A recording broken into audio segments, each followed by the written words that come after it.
Hello दोस्तों, welcome to soil मंत्रा। मैं हूं अनुपम। आज दोस्तों हम बात करेंगे डिजाइन ऑफ शाफ्ट के बारे में कि हमारी जो शाफ्ट होती है उसका डिजाइन हम कैसे करते हैं। वीडियो को स्टार्ट करने से पहले दोस्तों आपसे रिक्वेस्ट है, अगर आप चैनल पे नए हैं तो चैनल को जरूर सब्सक्राइब कर लें। तो हम बात करते हैं दोस्तों डिजाइन ऑफ शाफ्ट के बारे में। तो जो हमारी शाफ्ट होती है उसकी डिजाइन क्या है, हम तीन तरीके से कर सकते हैं। पहला हमारा क्या है, जब हमारा डिजाइन का हमारा प्रोसीजर चल रहा हो जिसमें हमारा क्या है ट्विस्टिंग मोमेंट प्रोड्यूस हो रहा हो। और हमारा सेकंड कंडीशन क्या है, जब हमारा सब्जेक्टेड हो क्या बेंडिंग मोमेंट ओनली हो। और लास्ट हमारी जो कंडीशन है, जब हमारा ट्विस्टिंग भी मोमेंट हो रहा हो, प्रोड्यूस हो रहा हो, और बेंडिंग मोमेंट भी प्रोड्यूस हो रहा हो, दोनों कंबाइन हो, तो उस कंडीशन में हमारी शाफ्ट क्या डिजाइन होगी, उसके क्या फॉर्मूला बनेंगे, उसके बारे में हम डिस्कस करते हैं। तो फर्स्टली दोस्तों हम बात करेंगे कि जो हमारा प्रोसीजर है शाफ्ट जो हम डिजाइन करेंगे, जब उसमें ट्विस्टिंग मोमेंट हमारा लग रहा है तब हमारा शाफ्ट कैसा डिजाइन होगा, तो उसके बारे में हम बात करते हैं। तो आपको पता होगा स्टेप 1 में अगर मैं बात करूं, कोई हमारी शाफ्ट है, ठीक है भाई, कोई शाफ्ट है। अब इस शाफ्ट में क्या है, अब ये क्या है, इसका मतलब क्या है 2πn p/60 का मतलब क्या है, यहाँ जो हमने t लिखा हुआ है ये हमारा क्या है, टॉर्क है। हमारी शाफ्ट है जो ट्विस्टिंग मोमेंट हो रहा है, इसमें ट्विस्टिंग हो रही है, तो एक तरीके क्या है, इसमें टॉर्क जनरेट होगा। जब टॉर्क जनरेट हो रहा है, जब पूरा टॉर्क जनरेट हो रहा है, तो मैंने मान लिया भाई n नंबर ऑफ घूम रहा है।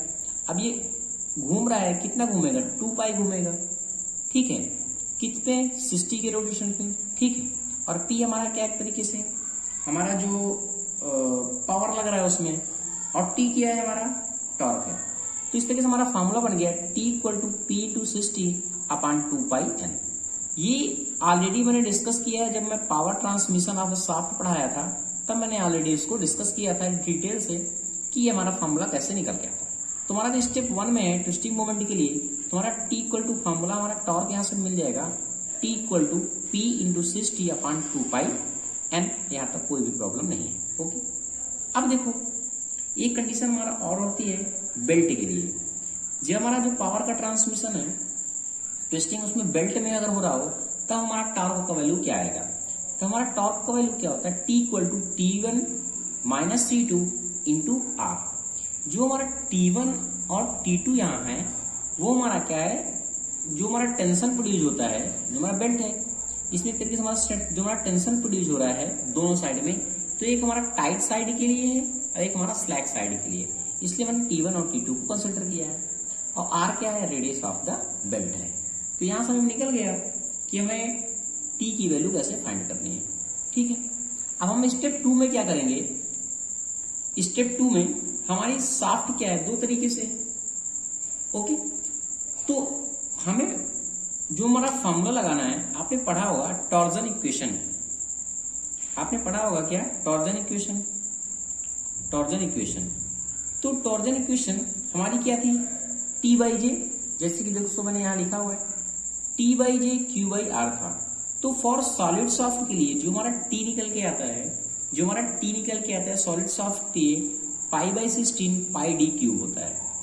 और जो हेलो शाफ्ट के लिए होता है T = वो होता है π/16, ये हमारा क्या है, टाउ है, D एक हमारा क्या है, हॉलो शाफ्ट है, तो एक इंटरनल डायमीटर होगा, एक एक्सटर्नल डायमीटर होगा, ठीक है।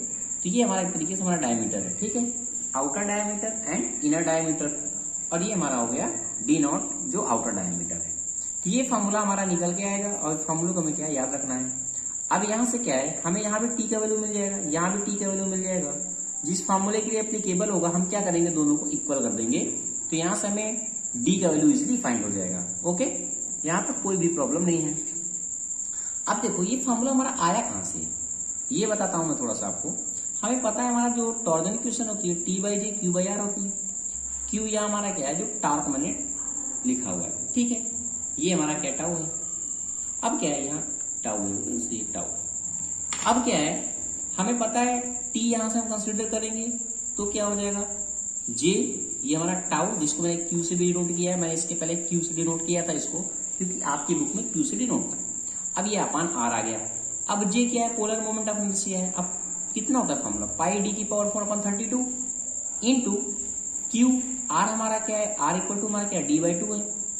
d/2 वही तो मैंने रखा हुआ है, वही मैंने फॉर्मूला डायरेक्ट लिखा है, t equal to π/16 d cube into tau. Okay, अब हेलो सॉफ्ट के लिए same as it is π/13 d power 4 minus d internal diameter की पावर 4, जहां r की वैल्यू हम क्या रखेंगे, आउटर डायमीटर अपॉन 2, तो हमारा ये फॉर्मूला हमें मिल जाएगा π/16 टाउ d की पावर 4 माइनस डी की पावर 4, एक आउटर डायमीटर के लिए, इनर डायमीटर के लिए, अपॉन डी नॉट। यहां तक कोई भी प्रॉब्लम नहीं है, हम डी की वैल्यू इजिली फाइंड कर सकते हैं दोनों को इक्वल करके। अब देखो एक हमारा और आता है कि हमें देखना पड़ेगा अगर हमारा शेयर स्ट्रेस इक्वेशन हमारी फाइंड मैक्सिमम वैल्यू कितनी आ रही है, तो हम देख सकते हैं टाउ कैलकुलेट करेंगे इसमें हम मैक्सिमम के लिए equal to 16 t upon pi D cube. Okay, बाकी हमारा जो डिजाइन का टॉपिक था वो यहीं से कैलकुलेट हो गया। अगर हमारा ट्विस्टिंग की प्रक्रिया हो रही है, जो सॉफ्ट में ट्विस्टिंग मोमेंट लग रहा है, केवल ट्विस्टिंग, तो हमारा डिजाइन सॉफ्ट कैसे होगा। अब हम दोस्तों नेक्स्ट बात करते हैं कि हमारे बेंडिंग की अगर मोमेंट की कंडीशन है तो उस कंडीशन में हम क्या करेंगे। देखते हैं दोस्तों बेंडिंग मोमेंट के लिए हम क्या करेंगे। तो देखो दोस्तों, जैसे कि मैंने यहाँ लिखा हुआ है फॉर बेंडिंग मोमेंट के लिए। अब बेंडिंग मोमेंट के लिए आपको पता है बेंडिंग मोमेंट की इक्वेशन क्या होता है, P इंटू एल, ये हमारा फॉर्मूला होता है डायरेक्टली बेंडिंग मोमेंट के लिए, जहां m equal to P into L. अब हमारा P अगर हम कहें तो क्या है, हमारा लोड है, और L क्या है, हमारा डिस्टेंस है, क्या है, हमारा डिस्टेंस है। ठीक है, तो m equal to P into L मिल गया।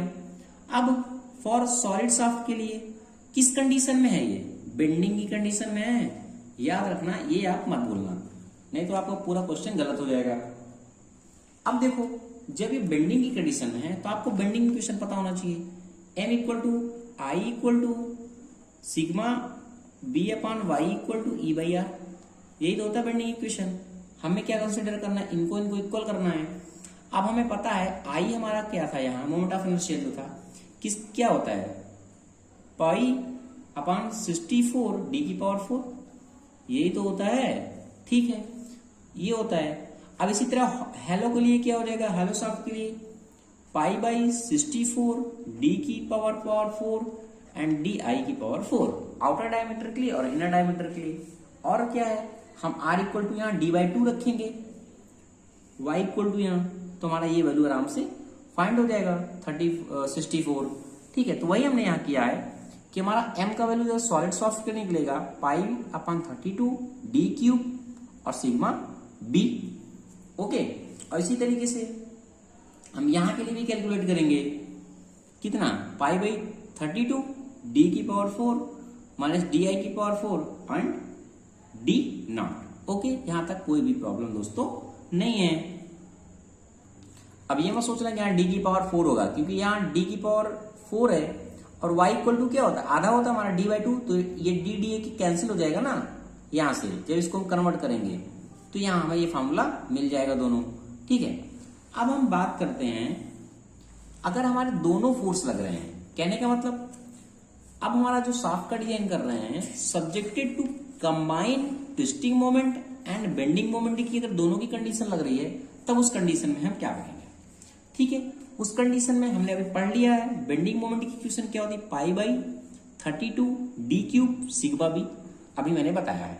ठीक है, अब फिर इसके बाद मैंने क्या बताया, जो हमारा ट्विस्टिंग मोमेंट है उसके लिए क्या है, π/60 डी क्यूब एंड टाउ, ये तो दोनों पता चल गया। अब क्या है दोस्तों, जब ये दोनों प्रोड्यूस होते हैं ना एक ही शाफ्ट पे, तो हमारा एक फोर्स एक तरीके से हमारा स्ट्रेस प्रोड्यूस होता है, जिसे हम कहते हैं maximum normal stress theory. Maximum normal stress theory हमारी क्या कह रही है, जो हमारा फॉर्मूला बन के आता है वो हमारा निकल के आता है 16/πd³ m plus m square plus t का स्क्वायर, वही मैंने लिखा है। ठीक है, अब हम यहाँ क्या करते हैं, अगर एक कंडीशन देखें मैक्सिमम की, जब हमारी मैक्सिमम की कंडीशन आती है ना, तो m हमारा यहाँ नहीं लिया जाता, 0 हो जाता है। यहाँ पूरा डेरिवेट करने की जरूरत नहीं है दोस्तों। अगर आपको फिर भी डाउट है कि ये फॉर्मूला हमारा कहाँ से आया, ये फॉर्मूला कहाँ से आया, तो वो भी मैं डिस्कस कर दूंगा। बट आपकी जो बुक का लेवल है अभी, इसको फिलहाल मैंने इसके पहले वीडियो पे डिस्कस किया था इसके बारे में भी, कि ये फॉर्मूला हमारा कहाँ से निकल के आता है डिटेल से। फिलहाल अभी आप याद रख लीजिए कि ये मैक्सिमम शेयर थ्योरी के लिए हम क्या करेंगे, m हमारा नहीं रहता। ठीक है, तो 16/πd³ M square plus T square हमारा हो जाएगा। अब हमें अगर डी की वैल्यू फाइंड करनी है तो हम क्या करेंगे, दोनों को इक्वल कर देंगे तो हमें डी की वैल्यू भी फाइंड हो जाएगी। तो ये दोस्तों कुछ इंपॉर्टेंट फॉर्मूला थे जो हमें क्या करना है, ध्यान में रखना है। ओके, अब क्या है, एक टर्म में यहां आपके और दिया है, कहता है कि अलाउबल शियर स्ट्रेस क्या होता है। ठीक है, जो हमारा अलाउबल शियर स्ट्रेस होता है वो क्या होता है, शियर स्ट्रेस एक होता है हमारा ultimate shear stress, ultimate shear upon FOS यानी फैक्टर ऑफ सेफ्टी। जो हमारा अलाउबल शियर स्ट्रेस होगा वो हम लास्ट का स्ट्रेस पूरा बिल्कुल लास्ट का अल्टीमेट शियर स्ट्रेस देखते हैं, और हमारा देखते हैं फैक्टर ऑफ सेफ्टी कितनी है, वही हमारा होता है अलाउबल शियर स्ट्रेस। ओके दोस्तों, तो आशा करता हूं आपको समझ में आ गया होगा कि हमारा जो शाफ्ट की डिजाइन है उसके मेथड क्या है और उसको हम कैसे सॉल्व करेंगे। Thank you watching this video दोस्तों। अगर आपको वीडियो अच्छा लगा है तो प्लीज चैनल को लाइक करें, शेयर करें और कमेंट करें।